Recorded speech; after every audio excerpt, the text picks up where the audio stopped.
सोता हो, पैसा हाथ में नहीं दिखता हो, तो शिव महापुराण में बड़ा सुंदर वर्णन किया गया। जैसे दीप महत्व का, घर में 2 दिए हमेशा रखना चाहिए, घी का दिया हो चाहे तेल का दिया। ज्यादा से ज्यादा दियों को बदलना नहीं चाहिए। जैसे मालूम पड़े आज ये वाला दिया लगा दिया, फिर 15 दिन चला उसको फेंक दिया, दूसरा दिया लगा दिया। शास्त्र कहता है, शिव महापुराण कहती है, जिसके घर में दिया एक लेता है और वही दिए में निरंतर बत्ती लगती रहती है, तो उसके घर में संपदा की वृद्धि होती रहती है। दिया ज्यादा नहीं लगता, संपदा का। बेलपत्री के पेड़ के नीचे सोमवार के दिन किसी ब्राह्मण को यदि या ब्राह्मण के बालक को खीर का भोजन करा दिया जाए, और यदि ये भी नहीं करा सके तो सोमवार की सोमवार शाम के समय अगर बेलपत्र के पेड़ के नीचे घी का दिया लगाकर आए, 5 सोमवार लगाकर आइए, अपने आप लक्ष्मी में बरकत बनना चालू हो जाती है, संपदा बढ़ना चालू हो जाती है। क्यों?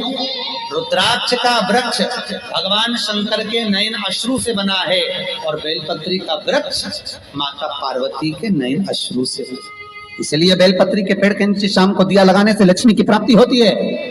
व्यापार नहीं चलता तो लक्ष्मी आती है, कहीं पैसा डूब गया तो लक्ष्मी प्राप्त होती है। हजारों लाखों गुना पुण्य बेलपत्री के पेड़ के नीचे की मिट्टी का शिवलिंग बनाकर पूजन करने से प्राप्त हो जाता है। हजारों लाखों गुना पुण्य। जिस लड़का लड़की का विवाह नहीं होता, बेलपत्री के पेड़ के नीचे शिवलिंग का निर्माण कर कर, उसका पूजन कर कर, आराधना कर कर, घी का दिया लगाकर शंकर भगवान के शिवलिंग का विसर्जन शाम के समय करे। एक घी का दिया मंदिर से विसर्जन के बाद आकर फिर बेलपत्री के पेड़ के नीचे लगा, और बेलपत्री के पेड़ के नीचे लगाकर 7 परिक्रमा बेलपत्री के पेड़ की कर ले।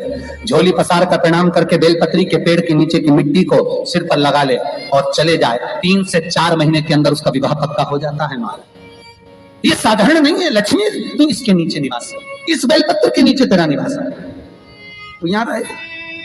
पहले भी कथाओं में करा है, कैसी भी रोग हो, कैसी भी बीमारी हो, बस निवेदन इतना है, अगर ज्यादा बीमारी घेर कर रखी है, 1 लोटा पानी, कलश में जल, थोड़ा दूध, और जो व्यक्ति बीमार है उसका वस्त्र उस लोटे को छू लाना, एक बेलपत्र उसमें पटक दो, और शंकर भगवान पर, शिवलिंग पर, कोई भी शिवलिंग जो मंदिर में हो, चाहे वो गुप्तेश्वर शिवलिंग हो, कुबेरेश्वर हो, माहेश्वर हो, बटकेश्वर हो, पिपलेश्वर हो, नर्मदेश्वर हो, सोमेश्वर हो, नादेश्वर हो, धनेश्वर हो, हरीश्वर हो, कोई भी शिवलिंग जो आपके नजदीक में हो, जो मंदिर आपके पास में, 1 लोटा पानी ले जाकर जो बीमार है उसके नाम से नाम और गोत्र बोलकर शंकर को समर्पित कर दो। महाराज मुझे पूर्ण विश्वास है मेरे शिव पर आराम लग जाएगा। लगभग आधा घंटा, 1 घंटा, 2 घंटा। शंकर को 12 महीने शिवरात्रि आती है, हर महीने शिवरात्रि आती है। किसी भी महीने की शिवरात्रि को यमुना का जल और गंगा का जल दोनों एक साथ जब चढ़ाते हैं तो मनुष्य की मनोकामना 3 महीने के अंदर पूरी हो जाती है महाराज, 3 माह। इसलिए आज भी लोग मानसी गंगा के तट पर जो चकलेश्वर महादेव हैं, उनको जल चढ़ाने के लिए यमुना जी का जल कावड़ में भर कर ले जाते हैं। कावड़ कहाँ लेकर जाते हैं? चकलेश्वर महादेव पर। यमुना मथुरा से जल गोवर्धन लेकर जाते हैं चकलेश्वर महादेव पर। चकलेश्वर यमुना का जल लेकर जाते। शास्त्र कहता है मानसी गंगा के तट पर, गिरि गोवर्धन जी की परिक्रमा में जो मानसी गंगा पड़ती है, मानसी गंगा के तट पर चकलेश्वर महादेव विराजमान है। यमुना जी का जल भरकर जो प्रदोष के दिन चकलेश्वर महादेव को 3 बेलपत्र, 1 शमी का पत्र उसमें कलश में डालकर, 7 चावल के दाने उसमें डालकर, जिस व्यक्ति से पैसा लेना हो वो नहीं दे रहा हो, रुपया अड़ गया हो, कहीं व्यापार में डूब गया हो, धन नहीं आ रहा हो, वो जल जो शंकर जी को, चकलेश्वर महादेव को समर्पित कर देता है, उसका धन गया हुआ 6 महीने के अंदर उसके पास वापस प्राप्त हो जाता है। चकलेश्वर महादेव। मैं फिर निवेदन करूंगा, जीवन में अगर दुख है, तकलीफ है, कष्ट है ज्यादा, तो शमी वृक्ष की 108 पत्तियां, 133 पत्तियां, 111 पत्तियां, शमी वृक्ष की पत्तियों को लो, शंकर भगवान पर समर्पित करो, फिर जल चढ़ाओ, फिर समर्पित करो, फिर जल चढ़ाओ, फिर समर्पित करो, फिर जल चढ़ाओ। 133, 111 122 जितनी बार बन सके समर्पित कर कर आपका दुख शिव से कहो, शंकर सुख देगा, ये सुख देगा। कई लोग कहते हैं भगवान शंकर को भांग प्रिय है। शिवरात्रि के दिन लोग रात भर भांग घोट घोट के शंकर भगवान का नाम ले लेके खूब पीते और बदनामी मेरे भोलेनाथ की करते कि शंकर जी का प्रसाद है। जितने लोग कहते हैं कि शंकर को भांग प्रिय है, कहीं एक जगह पर शिव महापुराण में लिखा हुआ बता दो कि शंकर को भांग प्रिय है, कहीं एक जगह पर। और शिव पुराण जाने दो तो लिंग पुराण के अंदर बता दो, कहीं पद्म पुराण में, अग्नि पुराण में, नर्मदा पुराण में, भविष्य पुराण में, नारद पुराण में, बरहा पुराण में, जहां तुमको मिल जाए वहां लिखा हुआ बता दो कि शंकर को भांग प्रिय है। तो फिर क्यों देवता का नाम बदनाम करना? कई लोगों ने शंकर जी के ऐसे ऐसे फोटो बना रखे कि शंकर जी गांजा पी रहे हैं। ओ भैया, पीना तुमको है, नाम उसका बदनाम कर दो। कई जगह पर भगवान शंकर के ऐसे चित्र बना दिए कि शिव को भांग की प्रियता है। बेलपत्र यदि लक्ष्मी प्रदान कर रहा है, बेलपत्र यदि आपको संपदा प्रदान कर रहा है, तो शमी पत्र आपको वैभव प्रदान कर रहा है।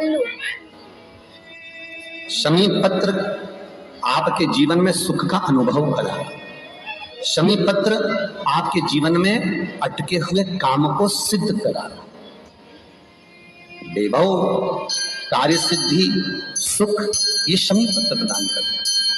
इसीलिए बेलपत्र तो केवल भगवान शंकर को चढ़ती है, बेलपत्र गणेश जी को चढ़ती है, देवी को बेलपत्र, और शमी पत्र एक ऐसा पत्र होता है, 33 कोटि देवता शमी पत्र को पाने के लिए, 33 कोटि देवता शमी पत्र के सुख का आनंद पाते हैं। ऐसा 33 कोटि देवता। शमी का पौधा कब भगवान शंकर के शरीर से प्रकट हुआ? बेलपत्री का पौधा तो माता पार्वती के नयन अश्रु से प्रकट हुआ। रुद्राक्ष का पौधा भगवान शंकर के नयन अश्रु से प्रकट हुआ। और शमी का जो पौधा है वो उमा और महेश। जब माता पार्वती का एक अवतार हुआ था, उमा अवतार, जब माता पार्वती उमा अवतार लेकर प्रकटी थी, तब भगवान शंकर महेश्वर बनकर प्रकटे। और उमा और महेश्वर का जब मिलन हुआ, और मिलन होने पर दोनों की दृष्टि एक जगह पर पड़ी, पड़ने पर एक पौधा उत्पन्न हुआ, वो शमी का पौधा है।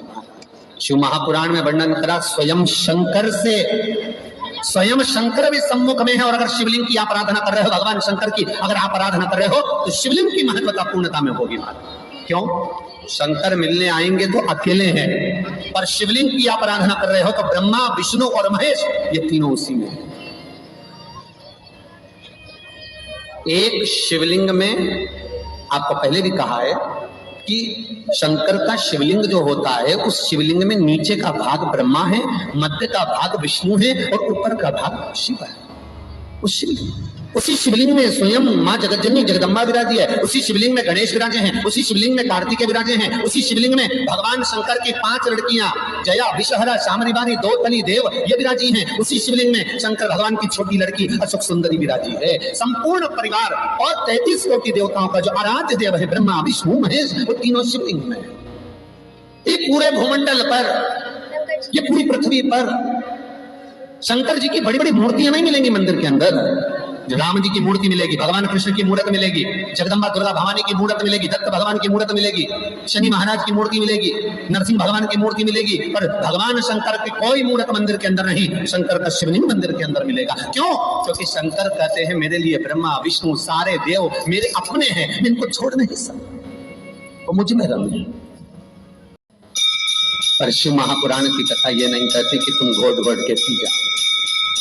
शंकर भगवान की जो जलाधारी है, बस उस जलाधारी का मुख उत्तर का होना चाहिए। घर में भी अगर शंकर भगवान का शिवलिंग रखते हैं अपन, तो शंकर जी की जो जलाधारी का मुख होता है वो उत्तर का होना चाहिए। भगवान को जब भी बेलपत्र आप शिवलिंग पर समर्पित करते हैं, तो ये डंडी का मुख आप जहां बैठकर कर रहे हो, आप उधर बैठे हो, इधर बैठे हो, इधर बैठे हो, जहां तुम भगवान शंकर के सामने बैठे हो, इस डंडी का मुख, तुम जिस जगह पर बैठकर बेलपत्र समर्पित कर रहे हो, तुम जिस जगह बैठकर बेलपत्र चढ़ा रहे हो, तुम जिस जगह बैठकर बेलपत्र को भगवान शिव को समर्पित कर रहे हो, इस डंडी का मुख आपके ठीक विपरीतता के भाव में होना चाहिए। भगवान शंकर को जहां बैठकर चढ़ाओ, डंडी का मुख विपरीतता मारा। जब शमी पत्र भगवान शंकर को समर्पित करो, तो शमी पत्र की डंडी का भाग आपकी ओर होना चाहिए। बेलपत्र की डंडी विपरीता भाव और शमी पत्र की डंडी का भाव, शमी पत्र की जो डंडी होती उसका भाग अपनी ओर होता।